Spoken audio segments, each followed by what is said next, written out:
the crash and the cry for help. Ray Carter sat alone in his small rescue shuttle, far away from any known planet. The stars outside blinked like cold eyes. Space was silent, too silent. He had just completed a supply run to a nearby space. Station End was on his way back to Earth Command. He sipped cold coffee from a metal cup and sighed. Life in space was lonely, even for a medic trained for deep space missions. Ray had seen many strange things, injuries, disasters, even death. But nothing could prepare him for what was coming. Suddenly, the control panel beeped. A red light blinked. Unusual signal detected. The ship's AI said. Ray leaned forward. The signal wasn't from Earth or any friendly system. It was full of static, but he could hear something, a voice. A weak, broken voice. Not human. Double quotes, -help, ... please ... princess. Dying. Ray's heart jumped. He listened again. ... coordinates. Crash. Help. She's dying. He checked the source. It came from a destroyed war zone, Sector 14 Gamma. Place Earth Command said to avoid at all costs. It was Zavarian territory. The Zavarians were alien warriors, tall, strong, and proud. Their empire had fought with Earth decades ago. Peace was thin like glass, ready to crack. Ray knew what the manual said. Avoid contact. Stay away. But the voice was full of pain, and it kept saying, princess. Someone was dying and he was a medic. I can't ignore this, Ray whispered. He pressed a few buttons. The ship changed direction. He was going to the crash site. 30 minutes later, the rescue shuttle entered a dark field of broken ships. Burned metal floated in space. Flames still danced across some wreckage, even without air. It was a graveyard of machines and, maybe more. Ray's ship slowed as it approached a small, broken escape pod. It was half open. Black smoke rising from inside, scanning for life, the AI said. A green light blinked. One life form detected. Weak pulse. Ray grabbed his medkit, locked on his helmet, and opened the airlock. As he floated toward the pod, he felt like someone was watching him. He shook off the feeling. Inside the pod, it was dark. The walls were melted, wires sparking. Then, he saw her, a girl, no, a young woman, lay on the floor. Her skin was pale blue, with glowing silver lines across her face. Her long white hair was stained with blue blood. Her chest moved slowly, like she was hanging onto life by a thread. Ray scanned her pulse. Weak, breathing, shallow. Bones broken. He knelt beside her. You're going to be okay, he said softly. He opened his medkit, injected her with a stabilizer, and wrapped a healing patch around her ribs. Her body trembled. Suddenly a loud sound behind him. Ray turned. Something moved from the shadows of the broken ship. A figure stepped out, tall, armored, alien, a Zavarian warrior. His red eyes glowed behind a metal mask. A long spear buzzed in. His hand up. Ray stood up slowly. I'm not here to fight, he said. I'm a medic. I'm helping her. The alien didn't speak. He raised the spear. Ray pulled a small device from his belt. A shock pulse emitter. Non-lethal, but powerful. The warrior leaped forward with lightning speed. Ray hit the switch. A blast of blue energy shot out. Boom. The alien flew back, hit the wall, and collapsed. Ray breathed hard. His hands shook. He looked back at the girl. Her eyes were still closed. She was alive for now. Ray picked her up carefully. Her body was cold and light. He carried her to his ship as the doors closed. More shadows moved in the wreckage. More warriors were watching. Inside the shuttle, Ray placed her on the medical bed. Machines beeped as they scanned her. The stabilizer was working, but she needed more help. Suddenly, the ship shook. Warning lights flashed. Incoming vessel, the AI said. A giant shadow appeared outside a Zavarian warship. Rey looked at the girl. "Who are you?" he whispered then. She opened her eyes just for a second. Silver light glowed inside them. She whispered something in her language. The translator buzzed. "You saved me." Rey leaned close. "What's your name?" She spoke again, barely a whisper. "Alira, daughter of the king." His eyes widened. He had just saved the princess of the Zavarian Empire. The shuttle shook again. This time, the AI said something worse. "Warning, boarding in progress." Asterisk red warning lights blinked inside Rey's shuttle. A loud metal sound echoed clang as something heavy landed on the roof. The Zavarian warship had caught him. They were boarding. Rey looked down at the wounded alien girl Princess Alira. Her eyes were closed again. Her breathing was faint. He had saved her life. But now, it looked like he might lose his own. The airlock burst open. 3 armored warriors stormed inside. Each was over 7 feet tall, with glowing red eyes and weapons humming with energy. Rey raised his hands. "I'm not your enemy." She needed help, him a medic. The tallest warrior stepped forward. He looked at the princess, then at Rey. His voice came through a built-in translator. "You touched the royal blood. You must come with us." Rey didn't argue. He knew resistance meant death. 2 warriors grabbed him. The third lifted Alira gently in his arms as they entered the warship. Rey's eyes widened. The inside was massive dark walls with moving lights, silver floors that hummed beneath his boots. Strange alien tech covered every surface. Hundreds of Zavarians looked at him as he walked by a human in their sacred halls. Most had never seen one this close. They took him to a round chamber at the top of the ship.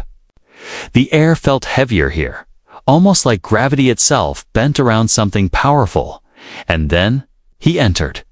A tall figure sat on a throne made of black crystal. His armor was ancient, carved with war symbols. A long cape flowed behind him like shadows. His eyes glowed gold. This was King Valiant, ruler of the Zavarian Empire, father of the princess. The king stood slowly. The room fell silent. "Human," the king said. "What is your name?" "Dr. Rey Carter." "Earth Rescue Medic," Rey answered, his voice steady. "You crossed into our dead zone. You entered forbidden ground. Why?" Rey pointed toward Alira, who now lay in a healing pod beside the throne. "I heard her cry for help. I saved her life." The king looked at his daughter for a long time, then turned back to Rey. "Many of my warriors died to protect her. And yet, a human, a stranger, was the one who saved her." He walked closer. Rey stood still, trying not to flinch. "You fear me?" the king said. "Yes," Rey answered truthfully. "Good, you should." But then something unexpected happened. The healing pod opened. Alira slowly sat up. Her wounds were healing, skin glowing soft blue again. She looked at Rey. Everyone in the room turned toward her. She spoke softly but clearly. "He saved me. Do not harm him." The king turned to her, surprised. "You speak for him?" She nodded. "Yes, he is not the enemy." The king stared at Rey again. Silence hung in the air. Then he raised his hand. "Let the human live, and give him the royal mark." Gasps echoed across the chamber. Rey frowned. "Wait, what's the royal mark?" But no one answered. Rey was taken to a golden chamber. 2 alien priests entered, wearing robes made of floating light. They placed Rey in the center of a glowing circle. One priest spoke calmly. "You are now bound to the royal family. You saved the bloodline. You will receive the Zavarian mark, a gift and a promise." Rey tried to step back. "I didn't ask for this." The priest shook his head. "It is already done."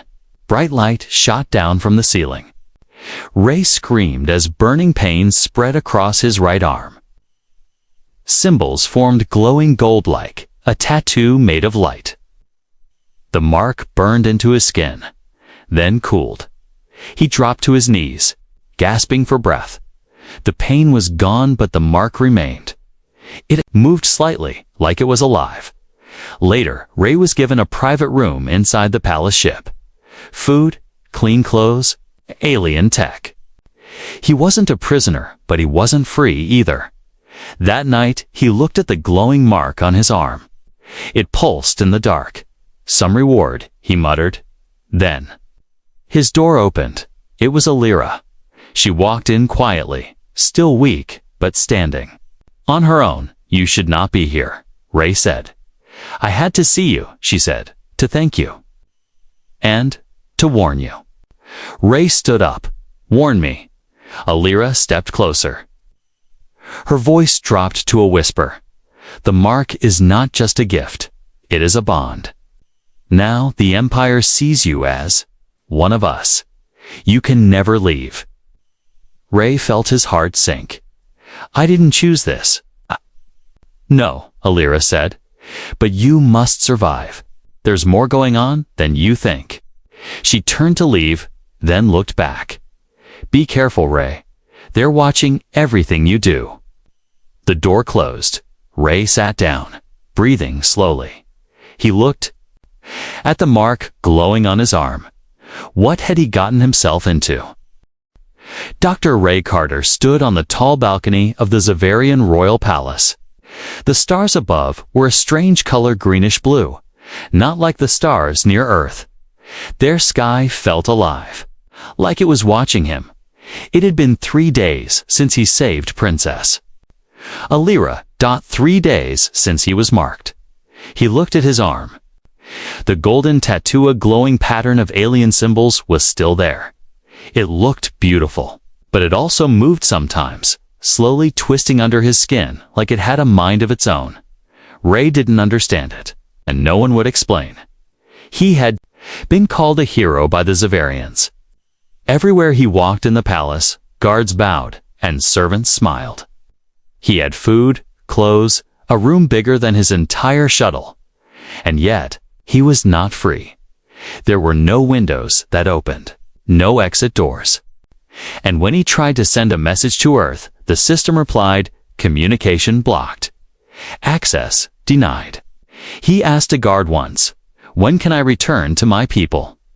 The guard answered, you are one of us now. Ray didn't like that answer. That night, a celebration was held in the Grand Hall. Massive pillars of glowing crystal reached the ceiling. Strange floating music played in the air. The king entered in full armor. The crowd bowed beside him, walked Alira. She wore a silver robe that shimmered like moonlight. Her wounds had fully healed. Her blue skin glowed softly under the light. Ray stood near the throne, uncomfortable in his ceremonial robe. The king raised his hand. Let it be known, he said in a deep voice. This human saved the royal bloodline. He is a guest of the throne, and more than that, he is now a bearer of the Zavarian flame. The crowd cheered. Fireworks lit the sky. Ray faked a smile, but inside he felt something dark. Later that night, in his private room, Ray woke up with a sudden jolt. His heart was racing. His sheets were soaked in sweat. He had seen something, a dream. But it felt real. In the dream, he stood in space alone. Planets crumbled around him. A voice whispered in a strange language. But somehow, he understood. The bond is not a gift. It is the gate. Ray sat up. The mark on his arm glowed brightly. Hotter than before. He rushed to the mirror. The golden lines had spread just slightly toward his shoulder. It was growing. The next day, Ray searched the palace library. Hundreds of floating books, digital scrolls, and alien tablets surrounded him. Alira found him there. You look tired, she said softly. I had a dream, Ray replied. And this mark, it's changing me? Alira nodded. She looked serious. Because it's not just a symbol, she said. It's an ancient power. A part of Xaverian history lost long ago. Only the royal bloodline could carry it. Ray frowned. Then, why me? Because you saved me, she said. And because the Empire needs something. Ray stared at her. What does your father want from me? Alira hesitated. Then she whispered, to use you. They went to the lower levels of the palace, where old machines were buried in the dark. Alira waved her hand. A giant door opened and lights flickered on. Inside stood a massive stone machine, ancient and strange. It looked like a throne, but too large for any living thing. This is the seat of the flame, Alira explained. It powers the old weapons of the Empire, but it only responds to a bonded soul. Ray's eyes widened. You mean me? She nodded. Your mark has activated the throne. You are now the only one who can use it. Ray stepped back. I didn't ask for this. No, she said sadly, but you're part of this now. Before Ray could speak, alarms rang across the halls. A soldier rushed in. Intruder in the outer gate. Human tech detected. Ray's heart stopped. Human tech. Someone from Earth. The soldier nodded. The king appeared on a floating platform above them. His voice echoed like thunder. Dr. Carter, it seems your people have come to rescue you. Ray looked up, shocked. The king smiled coldly. But now, you belong to us. Let's see where your loyalty lies. Back in his room, Ray found a hidden message flashing on the wall screen. Greater than Earth Command transmission code read, Agent Carter, are you alive? Respond. Coordinates received, awaiting extraction. 30 minutes until pickup. Do not engage ZVARIANS. Ray stared at the screen. He had two choices, escape and abandon the people who now called him a brother. Stay and find out what this reward truly meant. But something told him the real reward hadn't even started yet. Asterisk Dr. Ray Carter sat alone in the palace garden under a sky filled with two moons. Strange flowers glowed around him. They opened only at night, releasing soft lights like fireflies. But Ray was not looking at the beauty of the place. He was staring at his arm. The golden mark had spread again. It now reached past his shoulder and part of his chest. The lines looked like roots from a tree, alive and moving slowly. But always moving. He had stopped feeling pain from it now. He felt something worse, connection. Sometimes he could hear whispers. Like the palace itself was speaking through his skin. Earlier that day, Ray had found something hidden in the Royal Library, a book written long ago in both Xaverian and Old Terran language. Tia translated one sentence that chilled him. The flame bond was never a gift. It was a trap made of gold. He slammed the book shut. He was changing. Not just on the outside. Faster reflexes, sharper hearing, eyes that could see in the dark. At first, it felt like power.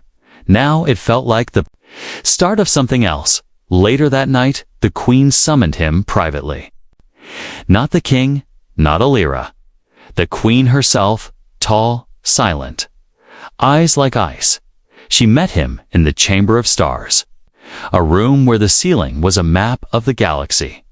I heard you've been asking questions, she said. Ray nodded. About the mark. About the bond? About me. The queen looked at the stars above. There was a time when humans and Xaverians were not enemies, she said.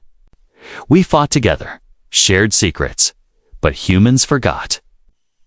She stepped closer. We didn't. She touched his arm. The golden lines glowed brighter, reacting to her presence. Ray pulled back. What is this thing doing to me? The queen's eyes narrowed. It's unlocking you. Piece by piece. Unlocking what? She didn't answer directly. Instead, she whispered, You're not the first human we marked, but you may be the last. Rey stepped away. You're using me, he said.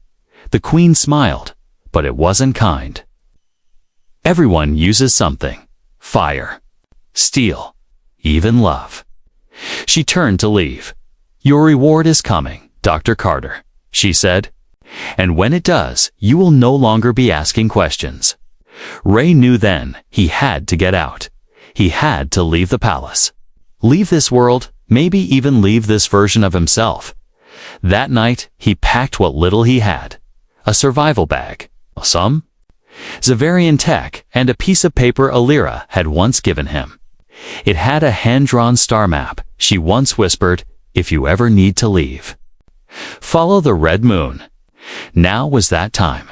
He made it to the outer garden wall, past the sleeping guards, past the floating drones.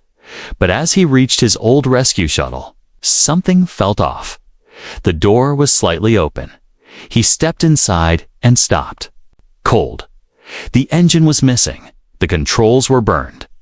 The escape pod destroyed. Someone had done this on purpose. Rey's only way out was gone as he turned to leave. The golden mark flared up on his arm. Pain shot through his chest like lightning. He dropped to his knees. Images flooded his mind. A burning planet. A throne made of fire. His own face wearing a crown. Then a voice spoke, deep and ancient. You are becoming. There is no going back. When the pain stopped, Rey opened his eyes. Alira was standing there, staring at him with fear and sadness. You tried to run, she said. I had to, Rey said, gasping. This mark, it's not a reward, it's a curse. She knelt beside him. I know, she whispered. But it's not finished with you yet. Back in the palace, Rey was locked in a crystal chamber. The walls were soft light. There was no way out. The king visited him the next morning. Your escape attempt has disappointed me, he said. I didn't ask for any of this, Rey said. No, the king agreed. But sometimes we are chosen. The flame saw something. In you. Rey looked at him, angry. What if I don't want it? The king leaned closer. Then it will take you anyway. When the king left, Rey looked at his reflection in the crystal wall. His eyes were no longer fully human. A faint golden ring had appeared around his pupils. Something inside him had changed. Something was waking up. He whispered to himself, I'm not the same man who came here. And deep down, he wasn't sure if he ever would be again. Dr. Rey Carter sat in silence as the palace ship floated above the burning clouds of planet Vexor. The stars outside no longer looked peaceful. They looked sharp, cold, dangerous. It had been 7 days since he tried to escape. 7 days since. The mark spread to his chest and heart. He was no longer just human now, not fully. His blood had changed. His eyes could now see energy. His thoughts moved faster than before. He could feel machines before he even touched them. But Rey didn't feel stronger. He felt trapped, not by walls or guards, but by what he was becoming. Inside the throne chamber, the king stood before a glowing war map. Red dots marked Earth systems. Zavarian generals watched closely. Alira stood silently behind her father. She didn't speak. She rarely did anymore. Rey entered, surrounded by guards. His golden mark pulsed with each step. The king looked at him and spoke like a general. Not a father. You will lead the invasion, Dr. Carter. Rey's eyes widened. What? You will command our weapon fleet. With the flame inside you, our systems obey your mind. We can strike without delay. Rey took a step back. No, I'm not leading any war, especially not against Earth. The king frowned. You don't have a choice. You are Zavarian now. The bond chose you. Rey's voice was calm, but firm. I'm still human. The king raised one eyebrow. Are you sure? Later that night, Alira came to Ray's room.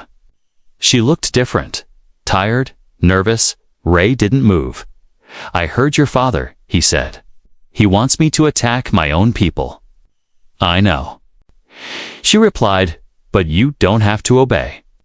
Ray looked at her, confused. Why are you helping me? You said we're being watched. She leaned in close. Her voice was a whisper. Because there's something you don't know. Something even my father doesn't know. She handed him a small silver chip. It's from your Earth shuttle. A T. I saved it before it was destroyed. Ray plugged the chip. Into the wall console, a message popped up. Greater than Earth command. Secret message code, Black Agent Carter. Earth is aware of your situation. We know the flame mark is ancient tech. You were not sent to rescue. You were sent to test the mark. You are the experiment. You were never told the full truth. Ray stared at the screen. His hands shook. Earth used him too. He wasn't just a Manek on a rescue run. He was a weapon test subject for both sides. Alira looked at him. I'm sorry. Ray closed the screen. No one is telling the truth, he said. Not your father, not my leaders. I'm tired of being used. He stood up. We end this now. They moved quickly through the lower levels of the ship. Alira led him to a secret chamber deep below the engine core. Inside was a large device, locked in crystal. A planet-killer weapon. Zavarian text on the wall read, "Only the Flamebearer may unlock the eye." Ray stared at it. He reached out with his marked hand. The crystal shattered instantly. The weapon lit up like a second sun. Sudden lyre alarms blared. The king's voice echoed through the walls. Traitors, stand down. Ray Carter, you have chosen war. In the next hour, chaos spread across the palace ship. Some Zavarians followed the king, but others, those loyal to Alira, joined Ray. Small battles broke out. Hallways turned into war zones. Ray no longer needed weapons.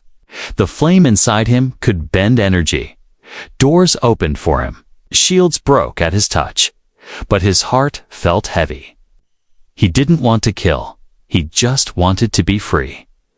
Inside the throne room, Ray and the king faced each other. Ray held the planet killer in one hand. Alira stood behind him, wounded but alive. You became what we hoped, the king said, but you forgot your place. Ray's voice was steady. I didn't forget. I changed it. The king attacked with a wave of energy. Ray blocked it. With a force field from his arm, the floor cracked. The throne collapsed. The two powers clashed, but this time, the human one, the king, fell. Defeated, Ray stood above him, but he didn't finish him. He walked away. Later, as the dust settled, Ray stood at the edge of the ship. Looking out at the stars, Alira joined him. The throne is broken, she said. The empire has no king. Ray looked at the mark on his arm. It was no longer growing. It had stopped. It had completed. What will you do now? She asked. Ray looked toward Earth. I don't know, he said. But I won't be a weapon again. He handed her the planet killer. You guard this. Not me. And deep inside the ship, in the chamber where the eye once slept, something else woke up. A second flame, one that had been watching Ray the whole time. Asterisk, the warship drifted above a silent planet. Smoke still rose from its damaged towers. The throne room was empty now. The banners of the Zavarian Empire had fallen.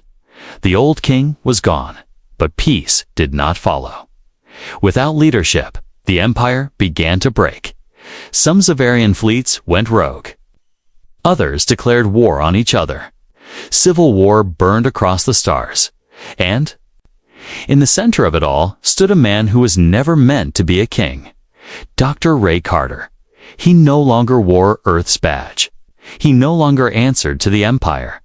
He had become something else. The flame bearer. The mark on his body had stopped growing, but inside, the power had settled. It no longer burned, it breathed. It whispered when danger was near. It reacted before he did. Machines listened to him. Weapons obeyed him.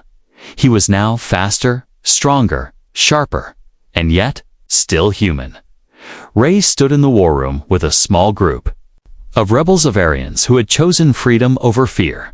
At the table was Princess Alira, now acting as commander.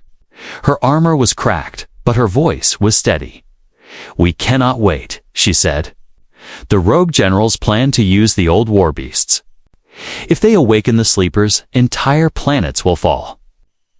Rey nodded. "Then we strike first." Alira looked at him. "You're not a soldier, Rey." "I wasn't," he said. "Now I don't have a choice." The flame inside him showed him the path. He began to train the rebels. Not like Zavarians, but like humans. Fast, tactical, unpredictable. He taught them old Earth moves. Pressure strikes. Silent drops. Eye contact. Zavarian warriors fight with honor, he said. But in war, survival is smarter than honor. They listened, they learned, and they followed. Soon they moved. Rey led hit-and-run missions across the outer systems. Rogue fleets were confused. The humans and rebels moved like ghosts, striking fast. Disappearing faster, people started whispering a new name. The Ghost King, the one who walks between stars. Not Zavarian, not Terran. Something more. One night, Rey stood outside an old weapons vault. It was hidden beneath a forgotten moon. Only one symbol glowed on the door. The flame mark. It recognized him. The door opened. Inside, he found a weapon unlike any other. It wasn't big, it wasn't heavy. It was a thin silver blade, smooth as water, cold as ice, humming with ancient power. It sang to him when he touched it. The flame inside him pulsed like it remembered the blade. It became his dot back on the rebel ship. Lyra watched Rey train in silence. "You're not the same man I met in that escape pod," she said. Rey didn't stop moving. "No," he said. But he died trying to do the right thing." Alira stepped closer. "And what about now?" Rey lowered his blade. "Now I fight to make sure no one else is used like I was." Then the warning came. A rogue fleet, led by General Kale. The king's old war brother was heading toward Earth space. He had stolen one of the ancient war beasts. A creature made of metal and flame. A living machine. Earth's defenses would not survive. Rey looked at Alira. "I have to stop him." She nodded, eyes filled with worry. Alone, Rey shook his head. "No, with whoever's brave enough to follow." 3 days later, above the dark side of Saturn, the stars lit up. Rey's rebel fleet met Kale's warship in open space. The battle began with silence. Then came fire. Explosions danced across the sky. Rey cut through enemy ships like lightning. His blade moved with purpose. His team moved as one. And then he landed on the war beast. The creature was massive, covered in armor. Powered by a forgotten core, it roared without sound. Rey ran across its back as it charged toward Earth. He reached the control node and slammed his hand into it. The flame mark glowed. Time stopped. He saw images. His old life, his mistakes, his pain. And then he made a choice. He didn't destroy the beast. He rewired it. Turned it around. It became silent. Then it bowed. The last war weapon of the Empire. Now followed a human. Back on the command ship, Laurels watched in shock. Alira smiled. "He's not the Ghost King anymore," she said. "He's something new." Later, in the quiet of his chamber, Rey looked at Earth from the window. Home still. Far away, but safe for now. Alira stood beside him. "What will you do after the war is over?" she asked. Ray didn't answer right away. Then he said softly, "Maybe. I'll finally stop being everyone's weapon." But deep below the palace, ruins, a second throne awakened. Not for kings, not for soldiers, but for something older, and it was calling to Ray.